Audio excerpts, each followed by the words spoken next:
అందరికీ నమస్కారం. నేను మీ బోరుగడ్డ అనిల్ కుమార్.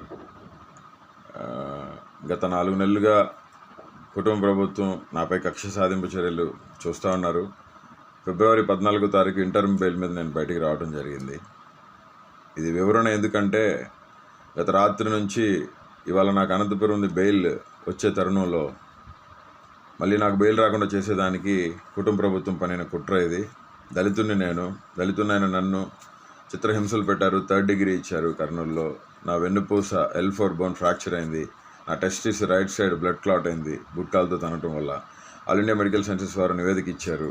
ఆ నివేదికను కోర్టు వారికి సబ్మిట్ చేసాం, హైకోర్టు వారికి. ఈ పరిస్థితుల్లో మా తల్లి అనారోగ్యానికి గురైపోయి డయాలసిస్ చేసి యాంజియోగ్రామ్ చేసిన సెట్ కాని పరిస్థితుల్లో ఆమెకి సర్జరీ చేశారు. 16వ తారీఖు 17వ తారీఖులో సర్జరీ జరిగింది. 14వ తారీఖు నేను ఇంటర్మ్ బెయిల్ మీద రావడం జరిగింది. చెన్నైలో అపోలో హాస్పిటల్లో నా కన్న తల్లికి సర్జరీ జరిగిన మాట హైకోర్టు వారికి మేము చెప్పాము. హైకోర్టు వారు దాన్ని విచారించుకున్నారు. రికార్డ్స్ ఉన్నాయి మా దగ్గర. నా తల్లికి సర్జరీ జరిగింది.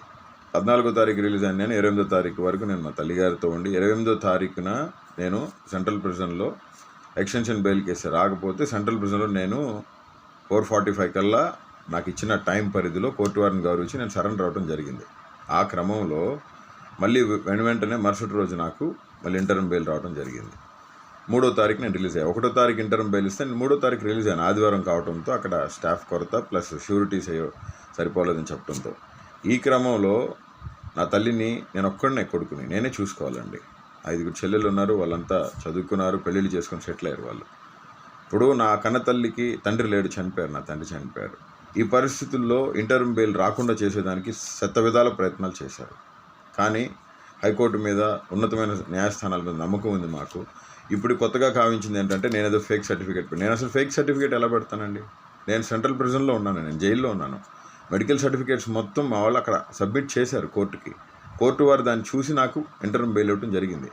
మా కన్న తల్లి గారికి బైపాస్ సర్జరీ జరిగింది, ఓపెన్ హార్ట్ సర్జరీ జరిగింది. కాబట్టి మా కన్న తల్లి గారి దాని మీద నాకు ఇంటర్మ్ బెయిల్ వచ్చింది. కన్న తల్లిని చూసుకునేది నేను. కోర్టుల్ని గౌరవించాను, అమితంగా గౌరవిస్తాం. ప్రాణం పోయినా వెనుతిరిగే ప్రసక్తి లేదు. కోర్టులకే, కోర్టు మాటలకే, కోర్టు న్యాయమూర్తుల మాటలకే కట్టుబడి ఉంటాం. బాబాసాహెబ్ అంబేద్కర్ వారసుడిగా, దళితుడిగా, నేను ఒక లా చేసిన స్టూడెంట్గా నేను మీకు అందరికీ విన్నవించుకుంటుంది ఒకటే, నన్ను ఇబ్బంది పెట్టి నాకు బెయిల్స్ రాకుండా నన్ను పర్మనెంట్గా జైల్లో ఉంచాలని చెప్పి కూటమి ప్రభుత్వం, నారా లోకేష్ గారు, పవన్ కళ్యాణ్ గారు, చంద్రబాబు నాయుడు గారు చేస్తూ ఉన్నారు. నన్ను చంపాలని చూస్తున్నారు. నాకు ఏమైనా, నా కుటుంబానికి ఏమైనా దానికి కారణం నారా లోకేషే. చంద్రబాబు నాయుడు, పవన్ కళ్యాణే. మరొకసారి తెలియజేస్తూ నేను ఇంటర్మ్ బెయిల్ మీద ఉన్నాను. నా కన్న తల్లిని చూసేవాళ్ళు ఎవరు లేరండి. మాకు దిక్కెవరు లేరు. దేవుడే మాకు దిక్కు. జగన్మోహన్ రెడ్డి గారే ఏదైనా, కన్న తండ్రి అయినా తల్లి అయినా, వైఎస్ఆర్సీపీ పార్టీ జగన్మోహన్ రెడ్డి గారే మా తండ్రి లాంటి వ్యక్తి. కాబట్టి గతంలో జరిగిన పరిణామాలకి, ఇప్పుడు జరిగిన పరిణామాలకి మీరు చూస్తూ ఉన్నారు. ఎవరెవరిని ఎంతమందిని తీసుకెళ్ళి లోపలేస్తున్నారో. దయచేసి కోర్టు మీద అమితమైన గౌరవం ఉంది. నా మీద తప్పుడు ఆరోపణలు చేస్తున్నారని నేను ఈ వీడియో రిలీజ్ చేస్తూ ఉన్నాను. కంటతడి పెట్టుకుంటూ నేను ఈ వీడియో రిలీజ్ చేస్తూ ఉన్నానండి. ఈ పరిస్థితులు పగడికి కూడా రాకూడదని చెప్పి. నా కన్న తల్లికి ఓపెన్ హార్ట్ సర్జరీ అయిందండి. నా కన్న తల్లి దిగులుతో, మనోవేదంతో ఆవిడ స్టిచెస్ కూడా విప్పించుకోలేని పరిస్థితి. నన్ను చూసిన తర్వాతే ఆవిడ స్టిచెస్ అన్ని విప్పించుకోవడం జరిగింది. ఆవిడ ఇప్పుడిప్పుడే కోలుకుంటా ఉన్నారు. నా కన్న తల్లికి నా అవసరం ఉందండి. నా మాతృమూర్తికి నా అవసరం ఉంది, నాకు జన్మనిచ్చిన తల్లి. కాబట్టి కోర్టు వారు దీన్ని పరిగణలోకి తీసుకొని న్యాయం చేయాలని, మెడికల్ రికార్డ్స్ మొత్తం కూడా నా తల్లికి సర్జరీ జరిగిన మాట వాస్తవం, నా తల్లి మనోవేదంతో ఉన్నమాట వాస్తవం, నా తల్లికి నా అవసరం ఉన్నమాట వాస్తవం. హ్యుమానిటేరియన్ గ్రౌండ్స్లో కోర్టు వారు అన్ని రికార్డ్స్ పరిశీలించి నాకు ఇంటర్మ్ బెయిల్ ఇవ్వడం జరిగింది. దీన్ని తప్పుదో పట్టించడానికి ఆంధ్రప్రదేశ్ పోలీస్ యంత్రాంగం మొత్తం ట్రై చేస్తూ ఉంది. అనంతపురం సిఐ సాయినాథ్ గారు ఇదే పనిలో ఉన్నారు. చాలా ఇబ్బందులు పెట్టారు నన్ను, చాలా చిత్రహింసలకు గురి చేశారు ఆయన. బెయిల్ రాకుండా 111 సెక్షన్ నా మీద పెడతాం జరిగింది. 111 సెక్షన్ నాకు ఆప్ట్ అవుదండి. As per the given constitutional rule నాకు అసలు ఆప్ట్ అవునే అవుతుంది.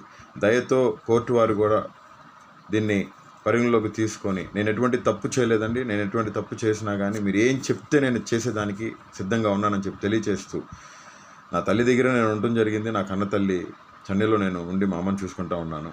కాబట్టి ఈ పరిస్థితుల నుంచి మీరు దయచేసి అందరూ కూడా ఈ పరిస్థితులు ఎవరికి రాకూడదండి. నేను మనస్ఫూర్తిగా కోరుతున్నా, పగలొక్కటి ఈ పరిస్థితులు రాకూడదని చెప్పి తెలియజేస్తూ, మా మీద, నా కుటుంబం మీద చంపాలనే ప్రయత్నాలు ఉన్నాయి. దానికి కారణం నారా లోకేష్, చంద్రబాబు నాయుడు గారు, పవన్ కళ్యాణ్ గారే, కుటుంబ ప్రభుత్వం. నాకేమన్నా అయినా నా బిడ్డలకి ఏమైనా, నా భార్యకి ఏమైనా, నా అమ్మ నా కన్నతల్లికి చెల్లెలకి ఏమైనా దానికి సంపూర్ణ జవాబుదారి కానీ దానికి కారకులు కానీ చంద్రబాబు నాయుడు గారు, ఆయన కొడుకు నారా లోకేష్, రెడ్ బుక్ రాజ్యాంగం అధినేత ఆయన ప్లస్ పవన్ కళ్యాణ్ గారని మనస్ఫూర్తిగా తెలియజేస్తూ, కోర్టు ధిక్కరణ ఎప్పుడు బోరుగడ్డ అనిల్ కుమార్ చేయడండి. అవసరమైతే ప్రాణం వదిలేస్తాను. కోర్టు ధిక్కరణ చేసే వ్యక్తిని కాదు. నా మనుషులను కూడా టార్గెట్ చేసి నాకు ఎవరు సాయం చేయకుండా ఉండాలని చెప్పి వాళ్ళ ప్రయత్నం ఇది. దయతో కోర్టు వారు కూడా పరిశీలించి ఈ తప్పుడు ఆరోపణలన్నిటిని కూడా కొట్టివేయాలని చెప్పి, నా కన్నతల్లిని చూసుకునేదానికి అవకాశం కల్పించాలని చెప్పి మనస్ఫూర్తిగా కోరుకుంటూ నేను మీ బోరుగడ్డ అనిల్ కుమార్. Thank you.